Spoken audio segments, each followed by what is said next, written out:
No, I'm not a writer.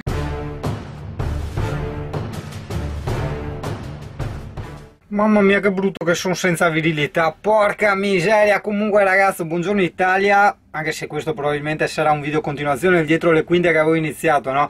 Quindi allineati o no i video saranno comunque sempre così alla cacchia, ho capito, dai, funziona così. Venerdì qualcosa a dicembre, tipo il 7, no? Per capirci. Siamo io, CP e pallina di CP. Vero che è la tua pallina? Eh? È la tua bella pallina? Fai vedere la tua pallina. Che bella la tua pallina. Ma è una bella pallina, sì, è una bella pallina, eh? Che bella quella pallina, la pallina del CP. Quindi allora siamo noi tre qua per adesso, digli CP, varie commissioni zingaresche, tipo spesa, carico dell'acqua, quelle cose là, no? E dopodiché io credo, siccome ho capito che domani è festa, sabato, no? Però 2 giorni dove vuoi andare? Sono un po' troppo pochi, cioè in vista adesso della mia libertà, no? E il viaggetto di 2 giorni non citerei a farlo, quindi credo che andrò in Brussa col Bettins, che è il ragazzo che ho intravisto nella rievocazione storica del borgo di Valvasone e nel video pub a livello pro, no? Dove ci stavamo ammazzando giù per il fiume. E niente, anche lui camperista da poco, diciamo, ha il camper anche lui, quindi è così. Poi magari facciamo anche il video del Bettins che presenta il suo camper. Dai, fatta, CP, scrivi. Umore di oggi, beh, sto molto bene, un po' spuso perché diciamo qua in zona non ci sono posti dove caricare l'acqua, avrei dovuto spostarmi ma sinceramente non avevo voglia, ecco. E niente, solo leggermente indietro di sonno come sempre, perché come sai alla sera a me piace addormentarmi leggendo. Allora ho finito di leggere in 2 serate il libro Calipè di Fabrizio Prata, Fabrizio quello dei Zingani. Ho apprezzato molto le sue capacità descrittive, che sono un qualcosa di unico, perché Fabrizio riesce a riassumerti una serie tipo di 10 romanzi, no? Composti di 1000 avventure, di 1000 esperienze, 1000 emozioni, in magari 2 righe, però, qual è il bello? Contemporaneamente dandoti l'impressione che lui descrive qualsiasi dettaglio. Dai colori ai profumi a ogni piccola emozione, quindi per carità, bellissimo in tutto il suo libro, quello senz'altro, diciamo indescrivibile. Quando io dico indescrivibile credo che è il commento più sincero, un po' come quando purtroppo qualcuno viene a mancare e tu dici non so cosa dire, è la cosa più bella che puoi dire, cioè la verità, insomma, ecco, quindi senza calcar niente, un libro indescrivibile. E però diciamo c'è questo dettaglio che mi ha particolarmente colpito, questa capacità descrittiva un po' alla Flaubert o Flaubert, sai che io le pronunce no? le leggo i nomi, quindi non le conosco, non le mastico, e mi è rimasto veramente molto impresso. Un libro che ti consiglio anche a te. No, non mi hanno pagato per fare pubblicità, non me l'hanno neanche chiesto, perché una cosa che apprezzo di loro è proprio questa, insomma, ecco, il fatto di non dover chiedere o di sottointendere una richiesta di pubblicità o altro, quindi questa è una cosa che mi fa molto piacere, e contraccambio appunto consigliando a te questo libro che vedrai, non te ne pentirai veramente. Beh, sono stato molto sul vago, c'è anche il perché, tu mi dirai sostanzialmente di cosa parla questo libro. Io con Fabrizio volevo montare una sua conferenza, diciamo, che aveva tenuto in una serata di presentazione di questo libro, e riuscire a fare un qualcosa di carino, quindi credo che farò un video proprio solo di questo. E quindi insomma non anticipo una cosa che probabilmente riuscirò, o meglio lui riuscirà a trasmettere meglio, anche perché magari io ti dico pan col pomodoro, in realtà magari alla fine è la pizza, capisci? Quindi la lettura di Calipè, che è il libro di Fabrizio, è arrivata giusto così, e poi può essere una curiosità simpatica per qualcuno. È arrivata tra il diario personale di Jiddu Krishnamurti e Flaubert o Flaubert, o come cavolo vuoi pronunciarlo, diciamo uno scrittore francese, quindi io la pronuncia francese è chiaro, no? Abbiamo visto anche nei video precedenti alla Francia, non la conosco. E sto leggendo l'educazione sentimentale, anche quello appunto l'ho usato come paragone, il suo stile di scrittura, anche se Fabrizio riesce a trasmettere le stesse emozioni, le stesse proiezioni, le stesse immagini in molte meno righe rispetto a quante ne usa o ne ha usate, perché Poreto è anche andato, sto signor Flaubert.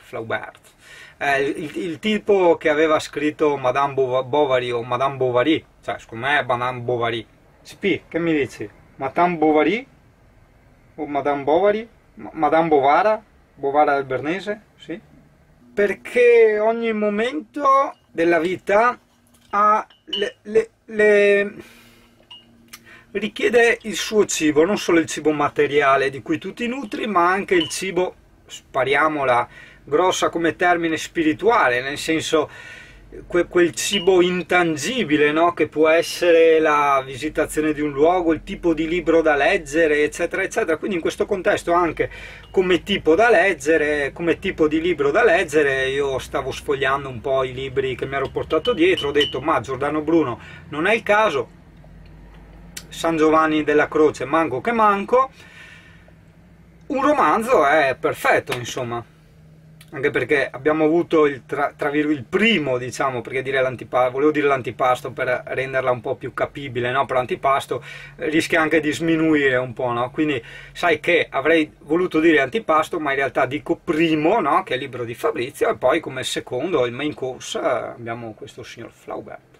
Mi piace tantissimo leggere gli scritti del 1800, perché scopri che tanti modi di fare, tanti modi di essere, tutta questa politica, le truffe, le parti nere oscure dell'essere umano alla fine sono sempre quelle. Cos'è cambiato? No, ma veramente, io dicevo sempre una volta, siamo rimasti nel Medioevo, l'unica cosa che è cambiata sono i motori, no? E le tecnologie informatiche, ma cava quelle, guarda che veramente non ci siamo spostati di una virgola.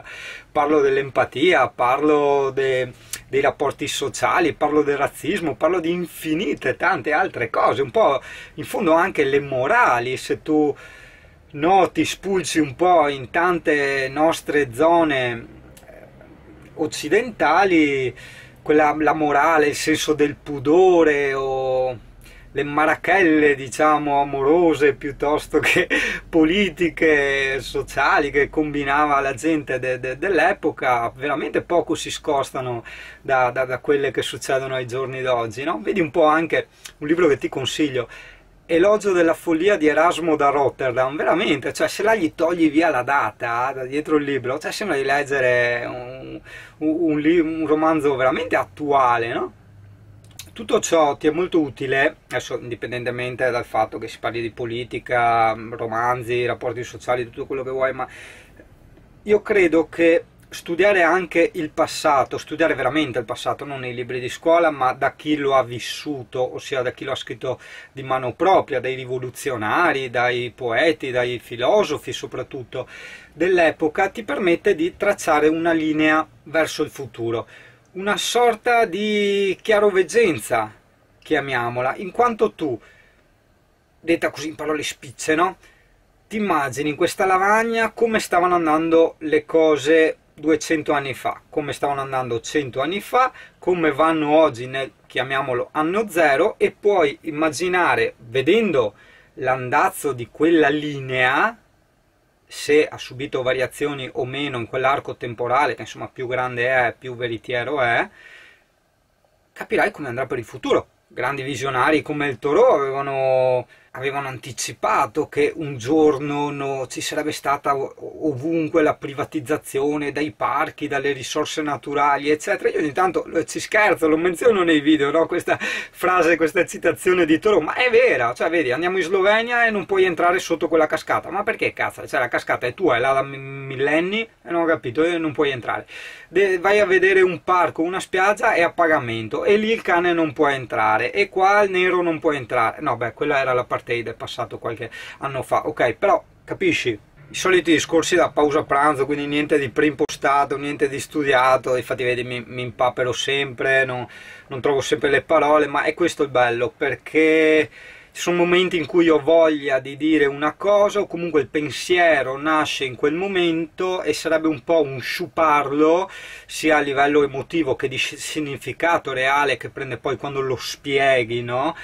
riproiettarlo in un altro momento nel futuro, no? E poi insomma corri anche sempre il rischio di dimenticarti, dici ah, sta cosa importante, sto ragionamento che ho fatto, no, sta roba qua, e vedi, o te le scrivi, le posti su Facebook, però anche là insomma è sempre molto difficile, soprattutto con la scrittura. Già è difficile, per me è chiaro, già è difficile farsi capire in un video dove tu senti il mio tono di voce, vedi le mie espressioni facciali, quindi capisci il peso che ci do a una cosa, capisci se è sarcasmo, capisci se posso fare così, nel senso non mi vengono altre parole, quindi uso questa per poter proseguire col discorso, anche se non è quella giusta, ma ti faccio così, capisci, no? Interpreta, andiamo avanti, no?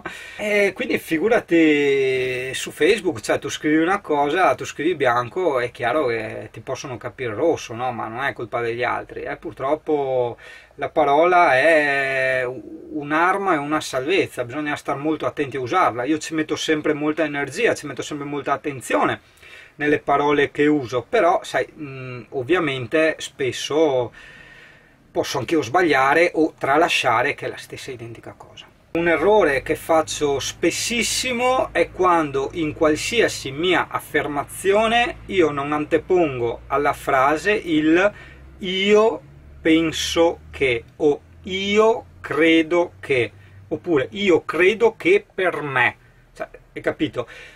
In quanto io sto, ogni volta che parlo di qualsiasi cosa io sto proiettando un mio parere personale, una mia personalissima interpretazione di qualsiasi cosa.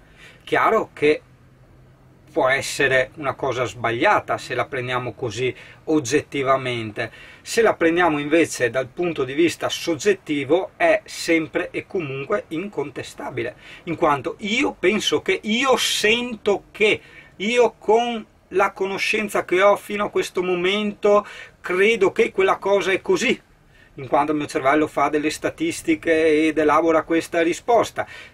Le mie statistiche possono essere ristrette, quindi non riesco a dare la giusta risposta, infiniti altri ragionamenti, quindi tieni sempre a mente questa piccola parte da anteporre a qualsiasi cosa io dico. Per non complicare il tutto facciamo un esempio facile.